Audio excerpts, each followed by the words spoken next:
아버지의 소중한 유산. 제가 세상에서 가장 사랑하고 존경하는 아버지는 젊은 시절 수십 년간 대기업 인사팀에 계셨습니다. 그래서 저를 데려다 주시던 차 안이나 여행에서의 산책, 식사 자리에서 종종 사람을 어떻게 대해야 하는지, 사회인으로서 어떻게 자신의 이미지를 만들어야 하는지 가끔 이야기해 주셨습니다. 그 한마디 한마디가 주옥 같아서 아빠, 나한테만 얘기하지 말고 지금 하는 말 꼭 책으로 써서 많은 사람들이 볼 수 있게 해줘 라고 종종 말했습니다. 아버지는 안 그래도 인생에 저서 하나쯤은 갖고 있는 것이 로망이었다고 책을 쓸 준비를 할 거라고 하셨습니다. 면접에 관련된 책을 쓰겠다는 목표로 시간이 날 때마다 각종 관련 책을 사와 읽으셨고, 신문에 면접에 관한 기사가 나면 오려서 꼼꼼하게 스크랩도 하셨습니다. 그렇게 자료를 모으기 시작한 1년이 지나고 3년이 지나서 5년쯤 지난 어느 날, 기다림에 지쳐서 아빠 도대체 책 언제 나와? 하고 물었더니 아직 준비가 조금 더 필요한 것 같다고 말씀하셨습니다. 지금 생각해보니 아버지는 바쁘기도 하셨겠지만 모든 준비를 마쳐야 직성이 풀리는 파워 J였던 것입니다. 어느 날 저녁에 집에 갔더니 엄마와 아빠가 제 인생에서 목격한 것 중 최대 규모의 부부싸움을 하고 계셨습니다. 아버지가 제 얼굴을 보자마자 유나야, 아빠가 그동안 모은 자료들 알지? 글쎄 네 엄마가 그걸 다 갖다 버렸어 라고 하시는 겁니다. 아버지의 책을 눈 빠지게 기다리던 아버지의 책의 첫 번째 독자를 꿈꿔온 저였기에 아버지보다 더 화가 나서 엄마에게 소리소리를 질렀습니다. 엄마가 오래된 책들을 정리하시며 책장 사이에 있던 자료의 존재를 모르고 같이 버리셨던 겁니다. 아버지는 분리수거장을 뒤지고 오셨습니다. 이혼하느니 마느니 하는 말까지 오갔습니다. 엄마는 예전에 아빠가 새로 맞춘 정장을 그대로 갖다 버린 전력이 있으셨는데 지금 생각해보니 아빠가 파워 J라면 엄마는 미니멀리스트였습니다. 아버지는 몇 년 후 50대 중반이라는 나이에 암 말기 진단을 받았습니다. 아버지와 병상에서 이런저런 옛날 얘기를 하다가 그 싸움 얘기가 나와 함께 웃었습니다. 그때 아버지가 제게 이런 말씀을 하셨습니다.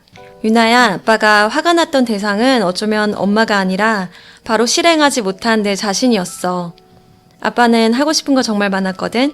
근데 바쁘다는 핑계로, 준비가 부족하다는 핑계로 다 하지 못한 게 이제 와서 아쉽네.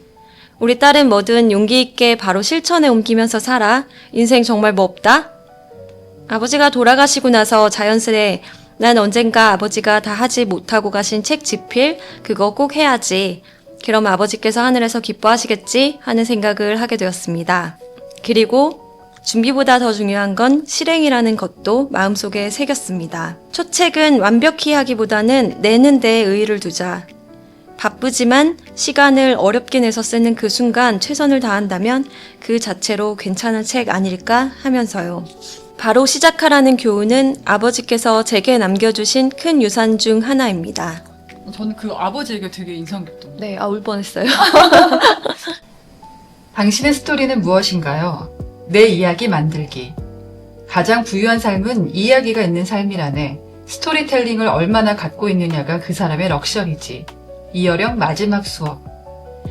제가 정말 좋아해서 머리와 마음속에 귀하게 간직한 문장 중에 하나입니다. 이 문장에는 참 여러 의미가 담겨 있습니다.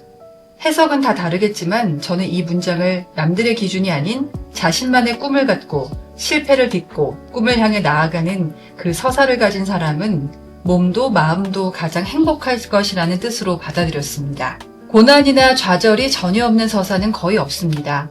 정신적으로든 경제적으로든 부유해지기 위해서는 고통의 서사를 거쳐야 하고 그 서사를 실패의 역사가 아닌 꿈에 다가가는 스토리로 엮을 만한 멘탈도 지녀야 한다는 뜻으로 이해할 수도 있습니다.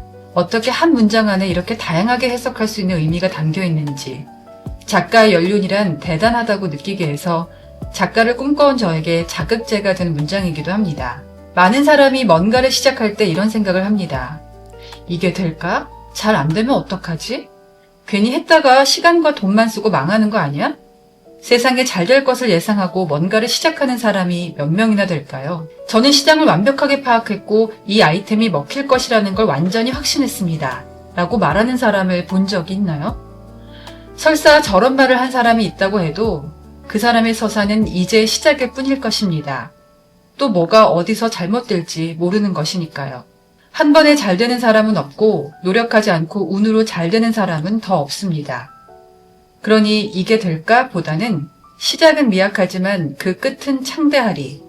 잘 안 되면 다시 하자 하는 마음으로 내 인생 서사를 써나가는 게 어떨까요? 어떤 분야든 좋은 결과를 내기 위해 가장 필요한 것은 인내심입니다. 성격이 급해 빨리 성공을 맛보고 싶은 사람은 포기도 빠릅니다.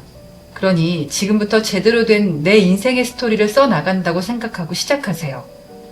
잘못될 것을 두려워하지 말고 몇 번 무조건 미끄러지겠지만 다시 딛고 일어나면 그것이 내 인생 최고의 스토리가 되리라는 것을 믿어 의심치 마세요. 그렇다면 우리 모두 부유해질 수 있습니다.